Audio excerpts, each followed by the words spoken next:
गृह्णाति नरोपराणि तथा शरीराणि विहाय नवानि गृह्णाति नरोपराणि. It means as a person puts on new garments, giving up the old ones.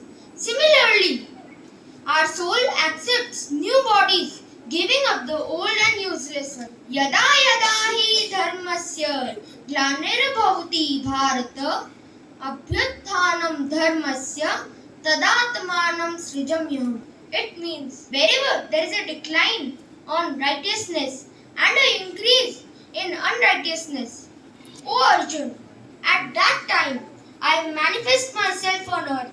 Paritranaya sadhunam vinashaya cha dushkratam dharma sansthapanarthaya sambhavami yuge yuge. It means to protect the righteous, to annihilate the wicked, to re-establish the rules, the principles of dharma. I appear on earth age after age. Karmanye vadika raste ma phaleshu kadachana ma karmafal hetur bhurma te sangostva karmani. It means you have a right to karma but not of the fruits thereof. You should never be motivated by the results of your actions, and nor should there be any attachment in not doing your prescribed activities. Thank you.